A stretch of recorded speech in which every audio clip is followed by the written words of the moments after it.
here are the rest of the notes from today. We're going to do part B here of example 3 on inverses. And the reason I wanted to have this done before the weekend is something like this may or may not jump on the exam, and I want to give you as much time as you can to go through this video. So we're going to start this process again. It's asking you to come up with an inverse of f of x. So the first thing that you need to do is switch back to the y notation. So y equals 2x plus 3 over x plus 2. And then everything from this point on is going to be solving for x. It's easier for me to solve for x when my eye is drawn to the x in a different color. So I use this technique quite a bit when I'm solving for x and it gets really complicated. I'm going to make it something like pink that stands out. So to get x by itself, the very first thing I'm going to do is multiply both sides by the denominator. And when I do, I get that it's y times x plus 2 equals 2x plus 3. Whoops, got a little bit too excited here with pink. 2x plus 3. That step is taking both sides of the equation and multiplying it by x plus 2 over 1. When I multiply it on this side, it cancels. When I multiply it over here, I have to actually distribute. So the next piece is that distribution. This is going to be x,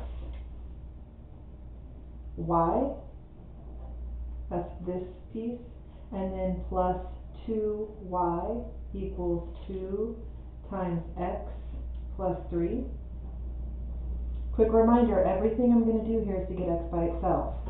So this next step is everything with an x, I'm going to put on the left, and everything that doesn't have an x, I'm going to put on the y. So this 2x is in the wrong place, so I'm going to subtract it over. And this 2y is in the wrong place, so I'm going to move it over with subtraction. And that looks like x, y, and then minus 2x from here equals this 3 minus this 2y. Next step is to pull the x out of both of those terms. You're factoring x out. It goes out in front, and that leaves you with y minus 2 because the y comes from this term, the minus comes from here, the 2 comes from here. Quick reminder, we're trying to get this x by itself, which is why I keep making it a pink color, so it's something that you're really focused on. Last step is to, and you don't have to rewrite this, you can do this in one step, but just for the purposes that we're doing here, to get this x by itself, I'm going to go ahead and divide both sides by what it's touching by multiplication, which is y minus 2. This cancels, and finally, you have x by itself. And x is 3 minus 2y divided by y minus 2. Putting this into function notation, f inverse of y equals 3 minus 2y over y minus 2. And again, if you have to put this in Desmos, you could also have written f inverse of x equals 3 minus 2x over x minus 2. I'll love it. What are you going to do? There's another part of this this process, by the way, this distributing kind of moves its way through the entire course. So it's a technique of algebra that we're going to use over and over and over. But I don't think that just doing one of them is enough. So let's flip over to another part of the notes here, example 5. I know we haven't covered this, and so I'm not going to cover it here. Instead, the very first thing this says is find the inverse of g, and then call it f of x. And so I would like to do that step now on the video, just so you get to see another run through this process. So very first thing you need to do is start using y instead of g of x. So it would be negative. I'm going to give the negative that's out in front here just to the numerator because I don't like it hanging out in front when I go through this process. To find an inverse, you're solving for x. So I'm going to use my pink to remind myself of what I'm solving for. My first step is to get rid of the denominator so I can get x by itself.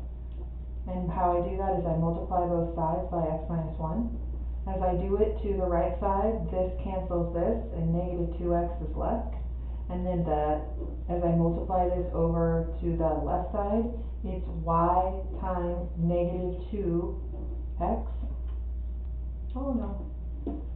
That would be y times x minus 1.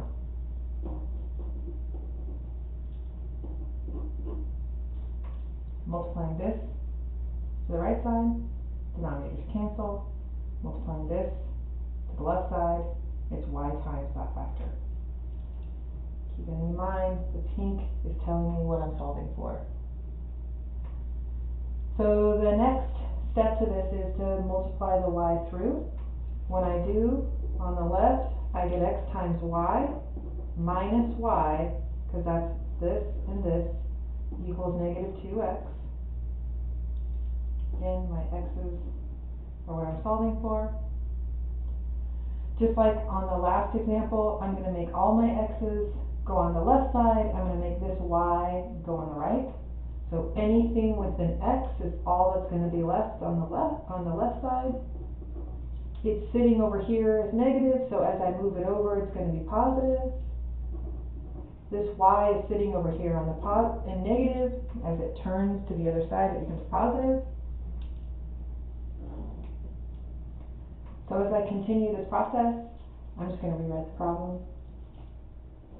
I'm not doing any math here, I'm just rewriting. Now I'm going to take out, or factor, an x out of this term and an x out of this term. This is that technique that's going to kind of run our way through. So when I do, it looks like x, and then what's left is y plus 2 equals y. You're almost done. You don't have to write this step. I do because I find it to be helpful. I'm going to go ahead and divide both sides by y plus 2, and I get a single x equals y over y plus 2.